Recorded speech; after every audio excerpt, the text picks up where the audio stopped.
I've always been Sophie Turner, the daughter who is never remembered.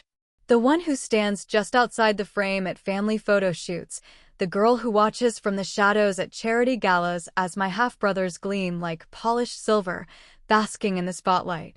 Their lives are wrapped in perfection, at least on the surface. But for me, life has been a quiet hum of invisibility. I'm not the one who is noticed, not the one who matters.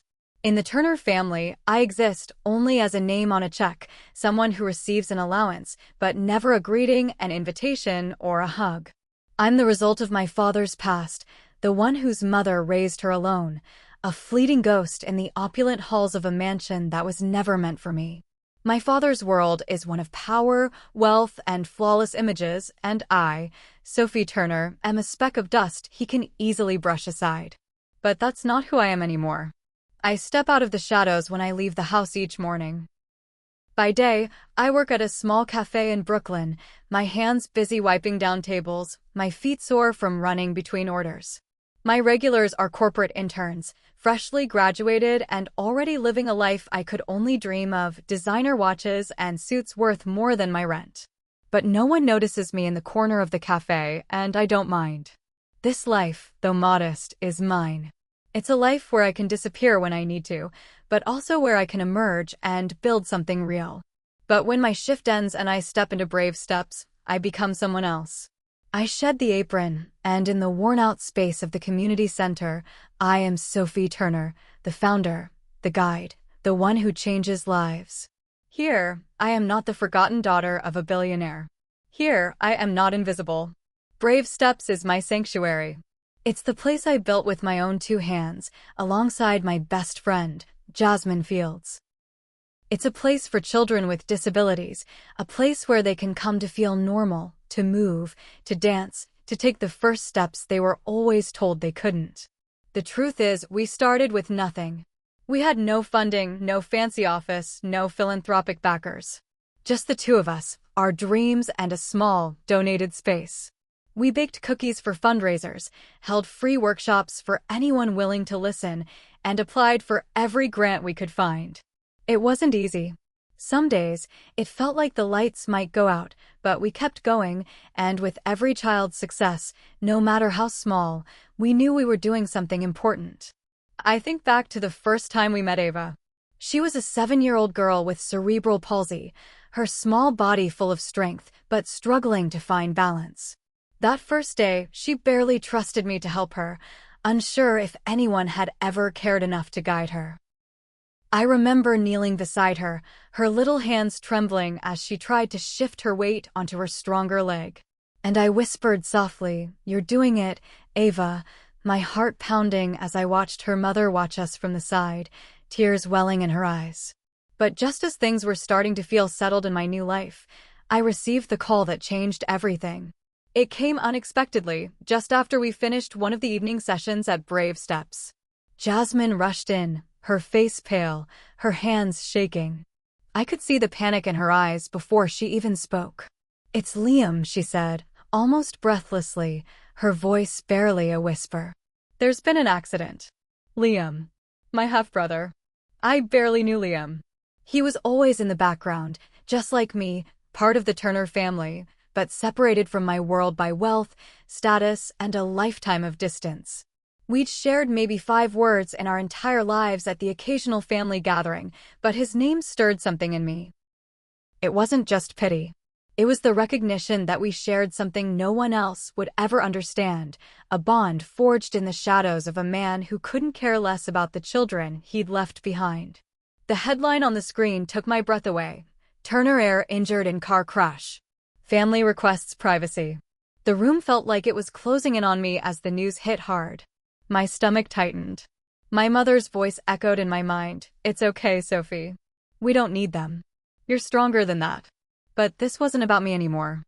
This was about Liam, the little boy who, for all his wealth, had never been given the chance to be just that, a kid. I didn't hesitate. I grabbed my coat and left BraveSteps, my heart racing as I made my way to the Turner estate. The thought of returning to that place was enough to make me want to turn around. It had been years since I'd set foot there, but now, with Liam in danger, I had to go.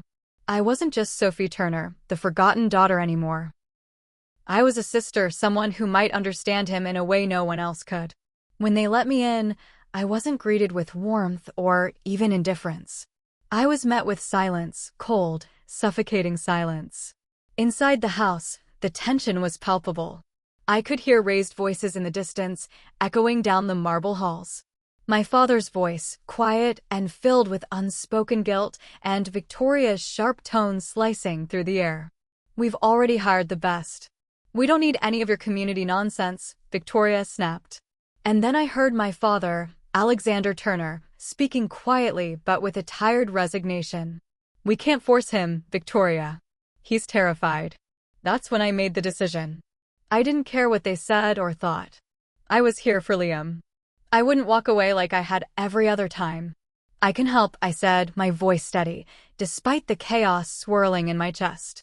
Victoria turned on me immediately, her eyes narrowing with contempt. "You?" she sneered. I didn't back down.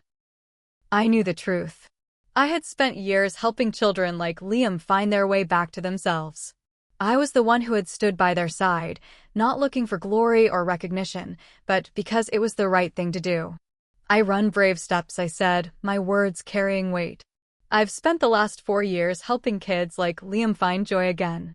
You can throw money at the best doctors, but if his heart is closed off, no one will reach him."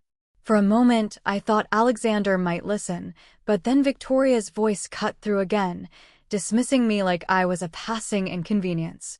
"This is family business," she said, her arms crossed, her posture icy and unwavering. "And you," she pointed at me, her words dripping with disdain, "are not part of this family." It stung. It stung more than I wanted to admit. But before I could speak, a soft voice interrupted me. "Sophie?" I turned, and there he was, Liam, sitting in his wheelchair, pale and fragile, his eyes wide with uncertainty. "You're my sister, right?" he asked shyly. In that moment, the world seemed to stop. I knelt beside him, my heart swelling with emotions I hadn't expected to feel. "Yeah, buddy. I'm Sophie," I said, trying to keep my voice steady. He smiled a little, still unsure, and then asked, "Can you show me the place where you work? The one with the dancing kids?" For a moment, I hesitated. The Turner estate felt so far removed from the real world. But something told me that Liam needed this. He needed to see something different, something real. And maybe, just maybe, I needed to show him that family didn't have to be perfect to matter. Sometimes, it was about showing up, even when everything around you was falling apart. "I'll take you," I said softly. "Let's go." As we left the estate, Liam clutched my hand tightly, his little fingers trembling. "I'm scared," he whispered. "Me too," I said, my voice barely audible. But sometimes, fear is where the best stories start. We arrived at BraveSteps later that afternoon, and the first thing Liam noticed was the noise. Music, the laughter, the kids rolling across the uneven floors of the wheelchairs. There was people stepping over the apron, and volunteers cheering them on. It wasn't the polished perfection of the Turner estate, but there was something warm, full of life here. Liam's wide eyes opened wide. I could see the opportunity to answer. He was so used to the pristine world of the marble floors and suits. But here, he was different. Surrounded by kids who didn't care who his father was. They didn't see him as the heir to a billion-dollar empire. They saw him as a kid who needed help. "Are you sure it's okay, sir?" Liam asked again, his voice small. "It's more than okay, Liam," I said, crouching down to his level, pressing in his eyes. "This place is amazing. No one here cares about what you're allowed to do. They care about who you are." A glittering smile tugged at the corner of his lips. "Okay." As we moved further into the section, Jasmine spotted us from across the room. Her face lit up with recognition and surprise as she made her way. "Is this you?" Jasmine asked, her eyes scanning Liam with curiosity and concern. I nodded. "Yeah, this is Liam." Liam hesitated, then gave a small wave. His fingers curled around the wheels of his chair, clearly nervous, and stumbling as he walked past the light. I could see the difference between this world and the one he he had grown up in, the fancy dinner parties, the crisp suits, the perfect faces. Here, the walls were chipped, the chairs mismatched, the floor patched with dust-stained places. But there was something comforting about it, something that felt good. The little girl in India, her hair covered in glitter, rolled by and stopped beside me. "Hey," she said, her voice casual and friendly. "Wanna race?" Ian's eyes widened, and he looked at her like she was from another world. "I can't," he said quietly. "Yes, I'm certain." The girl grinned. "Neither can I. That's why it's fun." And just like that, something shifted. Ian gave a nervous smile, but it was a smile. He hadn't smiled like that in a long time. Maybe it was the sense of freedom, the fact that no one here was judging him or putting expectations on him. Here, he was just another kid, struggling with ego, trying to enjoy something that wasn't about his family's image or the wealth that was behind him. From that moment, I saw a change in him. Slowly, cautiously, he began to join in with the other kids, laughing, making small jokes. For the first time, he wasn't just a kid with a broken body. He was a kid. The transformation didn't happen overnight, but in those first few days, I could see Liam slowly thawing, letting go of the walls that had kept him separated from the world around him. He began visiting BraveSteps regularly, becoming more and more a part of the team. He spent hours rolling across the room, racing with Emily and the others, their laughter ringing through the center like music. At night, when the classes ended and the kids left, I would stay behind, cleaning up and reflecting on how much had changed, not just for Liam, but for me.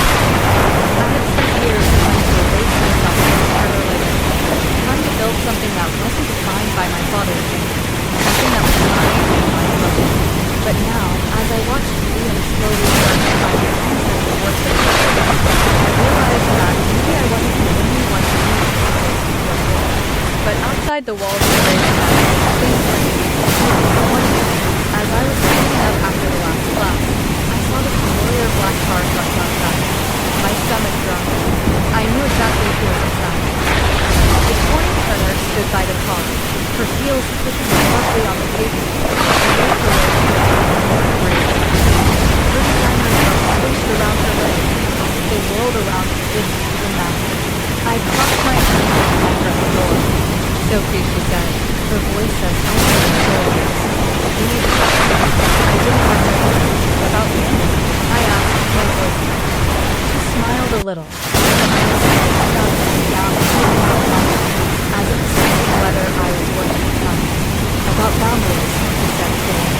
"You've had your little experiment, but Liam is part of our family. He needs to be surrounded by the right people." Her words hit me harder than I expected. Not needed. Just like when I was 8, standing in the center of family photos while everyone else posed for the camera. Not needed. But this time, it didn't hurt quite as much. I didn't let her see it though. I kept my chin up, my voice steady. "Liam? He's making progress. He's happy." Victoria's smile replaced by a stone. "This is about more than your community nonsense, Sophie. Liam needs people who understand him, people who know how to handle the situation.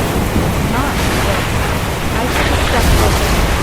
"And you think the best people for him are the ones who are isolated and trying to control every part of him?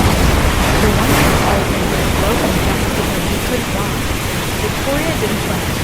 Her face hardened, her posture as regal as ever. "You don't understand, Sophie," she said. "You're doing this best friend. You don't know what it's like to care for someone like me." I didn't back down.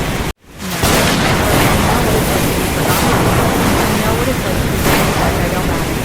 And I'm not going to stand by and watch Liam go through that too." Before she could respond, a voice came from behind me. "Sophie?" I turned to see Alexander standing at the edge of the room, his eyes tight, his foot forward. For a moment, we just stood there, looking at each other. "You should go, Victoria," Alexander said quietly, his voice low and firm.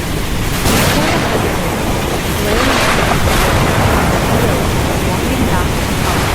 It felt like everything had changed in that moment. Alexander didn't just back me up, he actually sided with me, against his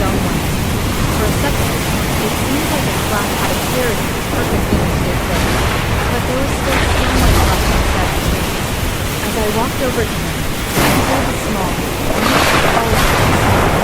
I know the truth. I shook my head. You don't get to tell me it's not easy. You've never been the one left out. Silent for a long moment. I've made a lot of mistakes, he said silently. I don't know if I can understand things right now. I want to make things right with all of you. I studied his face, repeated outside like he wanted another attempt.